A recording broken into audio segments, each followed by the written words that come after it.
अद्भुत शास्त्रों की ज्ञाता और भक्ति रस की चरम सीमा में डूबे हुए महापुरुष।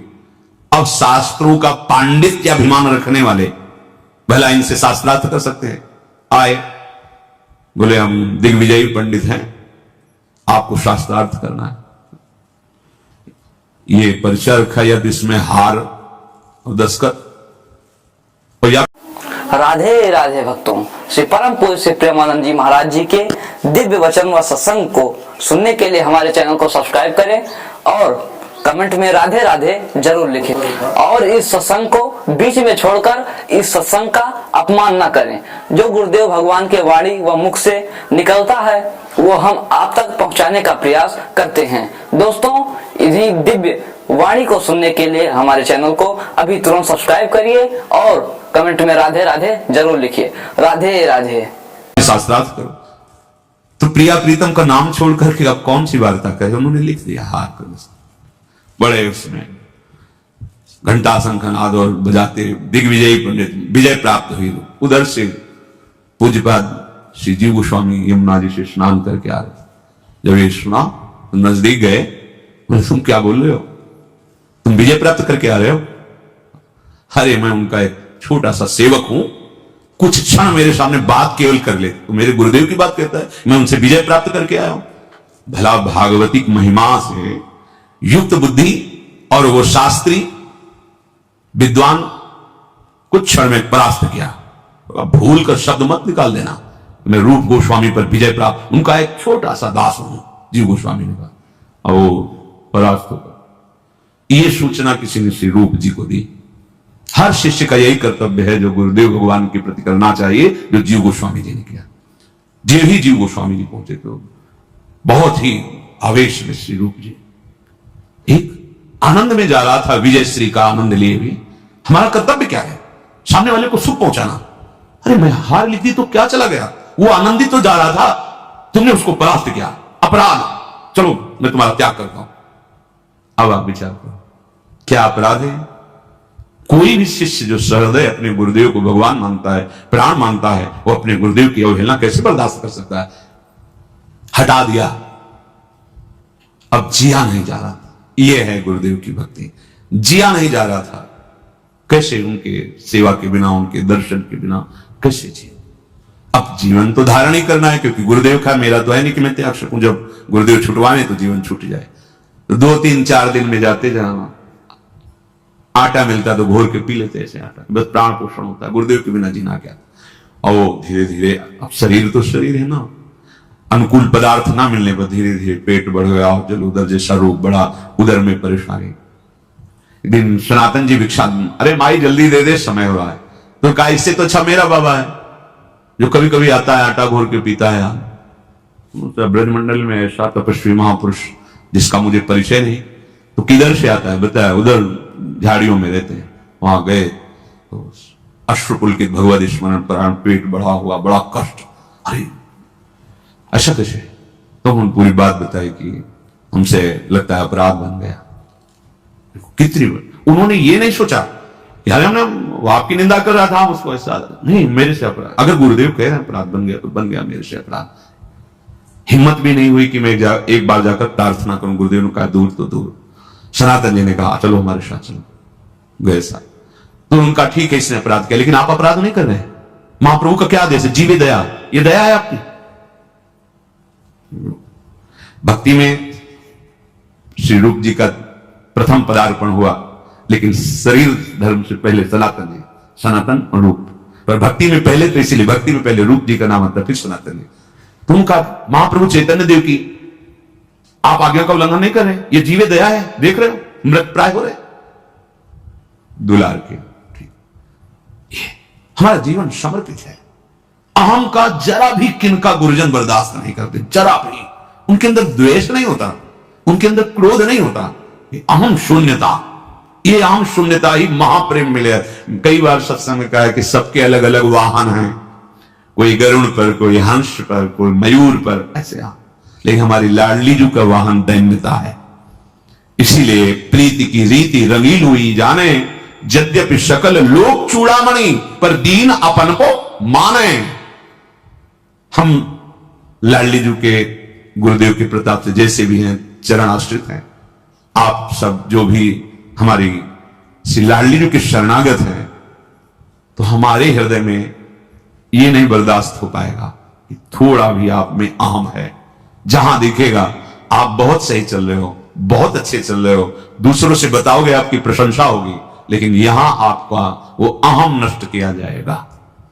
अगर उसे बर्दाश्त कर गए तो अमोघस्य, इसलिए लिखा मात संगस्त दुर्लभो दुर्गमो प्यामोघस्य। आपको लगता है कोई हम कार्य करे हमें शाबाशी मिले, आप करते तो शाबाशी मिलती। मेरी प्रिया जो ने करा है तो जय श्री राधे बोलना है, हमको भी मिलके और आपको भी मिलके, शाबाशी की क्या जरूरत है। यंत्र को बोले बहुत अच्छा माइक चल रहा है, शाबाश शाबाश, इसको बोले, इसको शाबाश बोले, तू बहुत बढ़िया बोल रहा है, बोल पाएगा? नहीं बोल पाएगा। ऐसे यहां मूकम करोति वाचालम पंगुम लंघयते गिरिम यत् कृपातम हम वंदे परमानंद माधव। समझो श्रीपाद कह रहे श्रुत सुहृदांधवान विद्धि बंधान, ये तुम्हें अंधा बना देंगे। कौन? मोह संबंध। और जहां से काम बन रहा है, कितना प्रेम है तुम्हें शरीर में, कितना प्रेम है शरीर संबंधियों में, और कितना प्रेम है इष्ट और गुरु में। आप अपने में देख लीजिए। कष्टम मिष्टान्न पानादिषु भज वसनादि ज्वलत्वे त्रफेदाहा। हे भाई, जब तुम्हें अच्छे अच्छे पदार्थ पाने की लालसा जगे तो तुम्हारे हृदय में जलन पैदा होनी चाहिए। ये क्या खाते चले गए, पूरा जीवन हो गया फिर भी आज। ये देखो इंद्रियों की दुष्टता देखो। माता देहूति जी भगवान कपिल देव जी से कह रहे, भगवान मैं इन दुष्ट इंद्रियों को भोग देते देते ऊब गई हूं, प्रभु अब संभाल लो। ये दुष्ट इंद्रियां कभी नहीं तृप्त हो सकती। रोज ऐसी चटनी, ऐसा ये ऐसा वो ऐसा। प्रभु के नाम जपने में वो स्वाद नहीं आता, प्रभु का मंत्र जपने में वो स्वाद नहीं। धिक्कार है रसेंद्री को। कष्टम मिष्टान्न पानादिषु, अच्छे अच्छे पदार्थ खान पान की जब लालसा रसेंद्री में हो तो आपको जलन होनी चाहिए। बहुत ही परमार्थ बड़ा सूक्ष्म विषय है। ये तुम इंद्रियों की मौज को अपनी मौज मान रहे हो, तो इंद्रियों की मौज तुम्हें बार बार पुनरपि जननम पुनरपि मरणम का दंड देगी, तुम्हें उसका परिणाम नहीं दिखाई दे। तुम अपनी मौज में आओ। तुम्हारी जो मौज है वो स्वात्मानंद है, भगवदानंद है। तुम देह इंद्रियों के भोग में क्यों मौज मना रहे हो? वो तुम्हारा विषय ही नहीं है। अज्ञान से तुम उसे अपना विषय मानकर फंसते चले जा रहे हो। सर्वेशाम शिष्य भृत्यादि वदति विनितोध्यासस्व वृंदावनम भो। कह रहे इसलिए देखो तुम कांप उठो इस बात से कि कहीं किसी रसेंद्री का भोग, जनेन्द्री का भोग या कोई शरीर संबंध ऐसा आगे ना आ जाए जो मुझे धाम से विलग कर दे। कर देता है, कर दिया। बहुत बस ये समझ में नहीं आता। जैसे दिखा एक गया गया गया, उसको नहीं समझ में आ रहा, और जब गया तब अरे पहले से चला जाएगा चला जाएगा, मुझे पता है फिसलन है। वो कह रहा है बहुत सुदृढ़ भूमि है, कैसे फिसल सकता हूं? नहीं नहीं अभी निकला है, गया। ये माया की फिसलन। गुरुजन दूर से देख के बता रहे ये कदम मत रखना, भूल ही न दे, भूल कर पग मत रख देना, फिसल जाएगा। तभी कहा गया कि चाहे शिव बिरंच सम होई गुरु बिनु भव नहीं देता। एक कदम मत रखना, उनको दिखाई दे। तुम्हें लग रहा है कि इतना सुख का ये रास्ता है और ये हमको रोक रहे हैं, इसलिए इन्हीं को छोड़ो, ये सुख का मार्ग पकड़ो। गया शिष्य कैसे? भृत्यादि दास की तरह। गुरुजनों के जब चरणों की शरणागति ली जाती है तो बिका हुआ जीवन होना चाहिए। जैसे रूप लाल हित हाथ बिकानी, तो निधि पाई मन मांगे। गुरुदेव का तो भाव का ही तो संबंध है ना। आप जितना भाव देते जाओगे उतनी आपकी कीमत बढ़ती चली जाएगी। और जब भृत्य कह रहे सर्वेशाम शिष्य भृत्यादि वदति विनितोध्यासस्तु वृंदावनम। प्रभु आपके सिवा कोई सहारा नहीं, हमसे गलती हो सकती है, हम आपका विरोध भी कर सकते हैं, आपके प्रतिकूल भी चल सकते हैं। नाथ पर आप हमें दंड देना, आप कभी उदासीन मत हो जाना, आप कभी हमें भृत्य एक छोटे से सेवक जैसे बिका हुआ दास होता, मदन गोपाल शरण तेरी आयो। इस पद में श्री भट्ट देवाचार्य जी कह रहे हैं कि घर का दास, बिका हुआ दास, निज दास, घर जायो दास की तरह। प्रभु मुझसे गलती हो सकती है, जैसे हम अपनी मां से लड़ जाते हैं अपनी कामना के लिए, अपने अज्ञान के कारण, पर मां को हम मां ही तो मानते हैं ना। ये तो नहीं कह रहे थे कि वो आज तुम हमारे मनोनुकूल भोजन नहीं दिया तो तुम मेरी माँ नहीं, वो मेरी माँ है। तुम्हारा गुण, तुम्हारा दोष हमारे संबंध में नहीं आएगा, तुम हमारी माँ हो, बस माँ। गुणवान तो माँ और दोषमयी तो माँ। अगर हमारी कामना की पूर्ति नहीं हो रही, वो हमें डांट रही, तो हमें दोष दिखाई दे रहा है कि माँ तो बहुत डांटती है, लड़ती, पर माँ माँ है। चलो, ये लौकिक भाव। अलौकिक, मेरी माँ सदगुरु है, इसने मुझे अध्यात्म में जन्म दिया है। वो जगत में पांच भौतिक माया में जन्म देने वाली मां, और इसीलिए गुरु को ब्रह्मा कहा गया है। गुरु ब्रह्मा, क्योंकि ब्रह्मा का कार्य सृजन करना। गुरुदेव ने मुझे अध्यात्म मार्ग में जन्म दे दिया, और गुरु विष्णु अब वही पोषण भी कर रहे हैं हमारे अध्यात्म का। और गुरुदेव महेश्वर, महेश्वर का कार्य है भगवान शिव का विनाश। गुरुदेव हमारे हृदय में छुपे हुए जितने काम, क्रोध, लोभ, मोह, मद, मत्सर, इन सबका नाश कर देते हैं। इसलिए गुरु साक्षात परब्रह्म तस्मै श्री गुरुवे नमः। तो बोले शिष्य को कैसा होना चाहिए? भृत्यादिवत, बिका हुआ दास। जो बिका हुआ दास, थोड़े से लोभ में क्षमता आ जाती सहन करने की। कई बार हमने सत्संग सुना, ज्यादा तुम देखे नहीं, इतदाम में काम हो रहा था पूज्य महाराज जी की तरफ से, तो वहां धूप कड़क, और वो तस्लामी तो गारा समय, वो जो उनका सबका स्वामी होता है ठेकेदार, वो आ गए उनको गालियां दे, इतना ही काम हुआ ऐसा वैसा।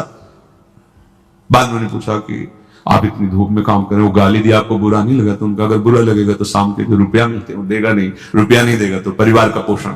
थोड़े से लोभ में इतनी क्षमता आ गई कि गाली दे रहा है, धूप है, सब सह रहा है, और आपको भगवत प्राप्ति का लोभ नहीं है।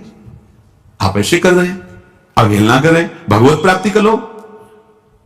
सहित सहित बाढ़े भगति गृह तन गुरु हित गात। समझ में आता है? नहीं भाई, ये भिखारी वाली बात नहीं है, ये महान धनी बनने वाली बात है। जिसके प्रिया प्रीतम धन है, उससे बड़ा धनी कौन हो सकता है? गुरुदेव हमारे जो अहंकार जनित कूड़ा करकट है उस पर, इसीलिए क्या शिष्य भृत्यादि वदति विदितोध्यासस्व वृंदावनम भो। वृंदावन में शिष्यता स्वीकार करके ऐसे रहो जैसे बिका हुआ दास। घर जाया दास, घर जाया दास, हम कहीं जा ही नहीं सकते। जैसे भी हम आपके हैं, हे वृंदावन धाम, हे गुरुदेव, मेरी मति गति आपके विरोध में भी हो सकती है, पर करुणा करके आप कभी न छोड़ना।